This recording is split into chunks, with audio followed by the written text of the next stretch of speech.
Hi everyone, welcome to this video. Now, unless you've been living under a rock, you'll probably know what King of Bots is. The simplest way to explain it is, it's BattleBots, but Chinese.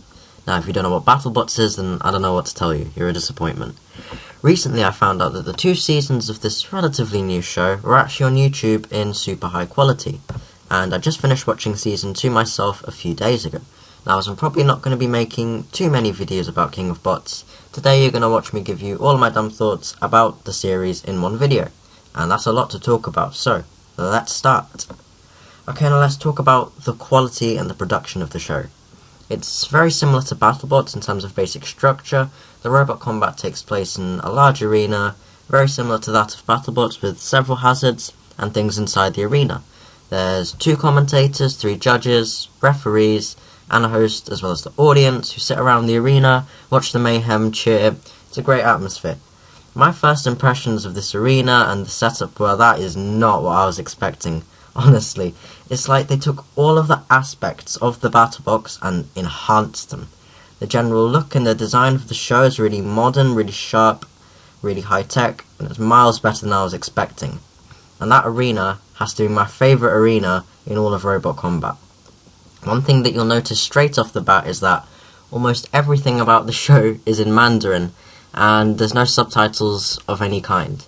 Because of that, I didn't really understand what the format of the tournament was, and to be honest, I still don't. To this day, I don't think anyone can comprehend this paragraph. Mind you, that didn't affect my enjoyment of the fights. It just meant that I had to skip the interviews and the chit-chat in between. And that was quite a lot of chit-chat. The chit-chat to actual fighting ratio is quite high, especially in Season 2, where there would be whole portions of like 20 minutes of talking. Obviously, I'd appreciate it more if I spoke the language, but I don't. So, that's that. Now let's talk about the fights and the robots. In each season, I'm not sure how many robots there actually are, maybe about 50 to 70 in both. There's a lot. The majority of them are Chinese, of course, but there's quite a few that are international. Some of them you'll recognise from BattleBots, like Spectre and Great White, Megabyte, Excelsior and Tungsten, of course Quantum, Deathroll, Gigabyte, Shokoprian and Cobalt. In terms of robot quality, most of the Chinese robots are not on the same level as the American and British machines. It isn't surprising though, China is still very new to robot combat. They aren't bad robots, they're just a bit unreliable, and some of them are a bit more basic as well. Typically, this is what they look like, so a bit less complex in design. Sometimes. The fights are mad. Honestly, they are mad. The way that King of Bots edits the show together makes the fight so intense and so dramatic. You could say it's a bit over the top, but you're boring if you say that. It's such a new take on robot combat, and the atmosphere as well is just it's something else. The audience are always excited at everything. The judges look really stern, like they should. And the commentators, I'm telling you. If you thought that Chris and Kenny from BattleBots were funny, wait until you hear these two. Some moron could enter a roast chicken into the arena and they will be like, oh my god, this is the most mental thing, I've never seen anything like it, and absolutely lose their minds over it. My favourite robots from King of Bots are probably Snake and Tanche. Megabyte is also pretty amazing. Now it's time to cover some of the darker stuff that happened behind the scenes of King of Bots. Well, not darker. For the first, not darker, I meant shiftier. You know what I meant. Anyways, the controversy started when King of Bots opened its applications for Season 2. I'm not going to spoil too much for the first series, but the international robots, they certainly became the fan favourites at least. That is why people were shocked when King of Bots came out saying they were not letting as many international entries in as last time. It's a bit confusing. I don't think they did go ahead with that policy in the end, which makes sense because the international robots tend to be the best. The majorly sketchy thing that happened, that I found out, is that King of Bots owes a lot of people a lot of money, as we can see here. Yeah, basically, robots are really expensive to build, and King of Bots is supposed to pay teams for appearing on their show, kind of like BattleBots does.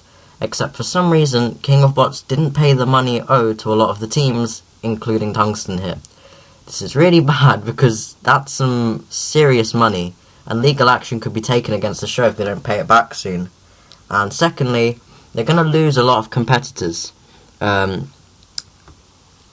yeah, a lot of the teams probably aren't going to return because of how the financial problems were treated. Rather than trying to address them, it seems that King of Bots kind of ignored them.